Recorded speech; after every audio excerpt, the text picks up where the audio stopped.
नमस्कार दोस्तों, आज हम आपको भगवान शिव के एक अनन्य भक्त की कहानी सुनाने जा रहे हैं, जिसने शिवलिंग पर भोग के तौर पर मांस चढ़ाया।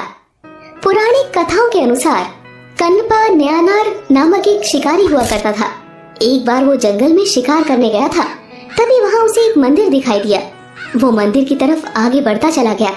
अंदर घुसकर उसने पाया कि उस मंदिर में एक शिवलिंग स्थापित था। शिवलिंग को देखकर उसके मन में शिव के प्रति प्रेम भर गया और उसने वहाँ कुछ अर्पण करना चाहा।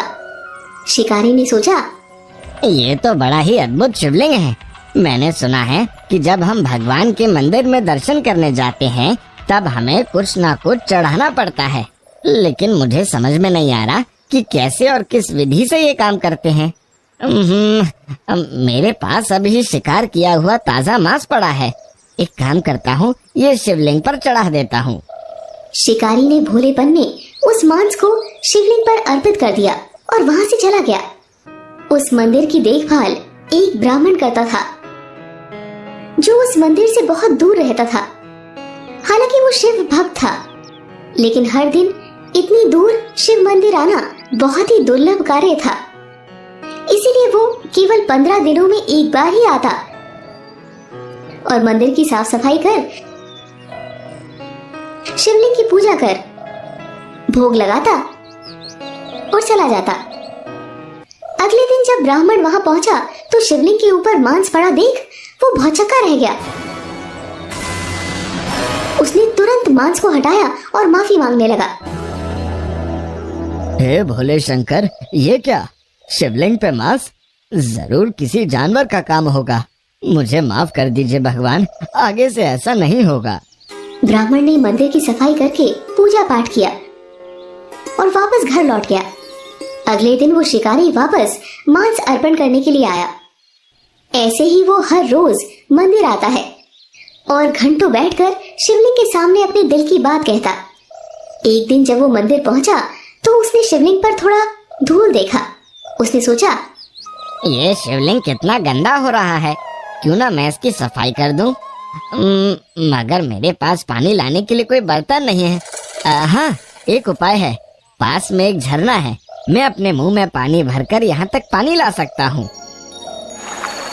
शिकारी झरने तक गया और मुंह में पानी भरकर लेकर आया और उसने अपने मुंह का वही पानी शिवलिंग पर डालकर शिवलिंग को साफ कर दिया। शिकारी बार बार मुंह में पानी भरकर लाता और शिवलिंग की सफाई करता रहा। अगले दिन जब ब्राह्मण मंदिर आया तो मंदिर में मांस और शिवलिंग पर थूक देखकर उसके मन में घृणा भर गई। वो अत्यंत गुस्सा हो गया। ऐसा नीच कार्य कोई जानवर नहीं कर सकता, ये तो कोई ना कोई इंसान ही कर सकता है। अब मुझे मंदिर अच्छे से साफ करना होगा। शिवलिंग को शुद्ध करने के लिए मंत्र पढ़ना होगा। बेचारा ब्राह्मण अब क्या करता? उसने पूजा पाठ की, शिवलिंग का शुद्धिकरण किया और वहां से चला गया। अब हर बार आने पर उसे शिवलिंग उसी अवस्था में मिलता। अब उससे और रहा नहीं गया। उसने रोते हुए शिवजी से पूछा, हे शिव शंभु, ये कैसा पापी मनुष्य है जो आपको हर दिन अपमानित कर रहा है और आप कुछ कर भी नहीं रहे हो। मुझे समझ नहीं आ रहा कि आप इतना अपमान कैसे बर्दाश्त कर सकते हो प्रभु। ब्राह्मण की बातें सुनकर स्वयं भगवान शिव उसके सामने प्रकट होते हैं और उससे कहते हैं, उठो ब्राह्मण देवता, जिसे तुम अपमान मानते हो वो एक भक्त का अर्पण है। मैं उसी भक्ति से बंधा हुआ हूँ। वो भक्त जो कुछ भी प्रेम पूर्वक अर्पित करता है मैं उसे स्वीकार कर लेता हूँ। मेरा वो भक्त बहुत ही भोला भाला है। वो निस्वार्थ मन से मेरी पूजा आराधना करता है।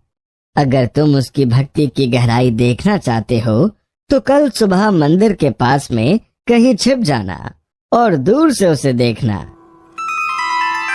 ऐसा कहकर भगवान शिव वहां से अंतर्ध्यान हो जाते हैं। अगले दिन ब्राह्मण मंदिर के पास झाड़ियों में छिपकर उस भक्त का इंतजार करने लगता है। तभी वो देखता है कि वहां एक शिकारी अपने हाथ में मांस का एक टुकड़ा और मुंह में पानी भर के मंदिर के अंदर जाता है। जैसे ही शिकारी शिवलिंग के पास गया, उसने देखा कि पहले का रखा मांस वहीं पड़ा है। उसने सोचा कि हर बार की तरह आज भगवान ने उसके चढ़ावे को अस्वीकार कर दिया है। हे भगवान, आप आज मेरा चढ़ावा स्वीकार क्यों नहीं कर रहे हैं? मुझसे क्या कोई भूल हो गई प्रभु? मैंने ऐसा कौन सा पाप कर दिया? तभी उसकी नजर शिवलिंग के दाहिने आंख पर पड़ी। उसमें चोट के निशान थे। अरे ये क्या? शिवलिंग की दाहिनी आंख में तो चोट लग गई है। आप चिंता ना करें प्रभु, मैं जड़ी बूटी पीस के लाता हूँ। आपकी आंख बिल्कुल ठीक हो जाएगी। झाड़ियों के पीछे छिपकर ब्राह्मण ये सब देख रहा था। शिकारी ने जड़ी बूटी पीसकर शिवलिंग की दाहिनी आंख में लगाई ताकि वो ठीक हो सके, लेकिन ऐसा करने से आंखों से रक्त और तेजी से निकलने लगा। ये देख शिकारी से रहा नहीं गया और उसने अपनी आंख देने का फैसला कर लिया। उसने एक चाकू निकाला और अपनी दाहिनी आंख निकालकर लिंग पर रख दी। ऐसा करने से रक्त टपकना बंद हो गया। शिकारी ने राहत की सांस ली, लेकिन कुछ ही मिनटों में शिवलिंग की दूसरी आंख से रक्त टपकना शुरू हो गया। हे भगवान, अब मैं क्या करूं? लगता है मुझे अपनी दूसरी आंख भी प्रभु को अर्पण करनी होगी। तभी ब्राह्मण ने कहा, हे भोलेनाथ, ये कैसा भक्त है जो आपको अपनी आंखें अर्पण कर रहा है। धन्य है ये भक्त, इसका उद्धार कीजिए प्रभु। दूसरी आंख तो मैं निकाल लूंगा, मगर उसे रखना कहाँ है ये मुझे कैसे पता चलेगा? क्योंकि मैं तो दोनों आंखों से अंधा हो जाऊंगा। मुझे तो कुछ दिखाई ही नहीं देगा। कुछ देर सोचने के बाद शिकारी को एक विचार आया। एक काम करता हूँ, जहाँ पर आंख लगानी है वहाँ पर पैर टिका देता हूँ, ताकि मुझे पता रहे कि दूसरी आंख कहाँ लगानी है। शिकारी ने शिवलिंग की दूसरी आंख की जगह अपना पैर टिका दिया। जैसे उसने अपनी बची हुई आंख निकालने के लिए चाकू आगे बढ़ाया, तभी वहाँ एक अलौकिक प्रकाश फैल गया और भगवान शिव प्रकट हो गए। भगवान को अपने सामने देख शिकारी से रहा नहीं गया और वो उनके चरणों में गिर पड़ा। ब्राह्मण भी मंदिर में भागते हुए आया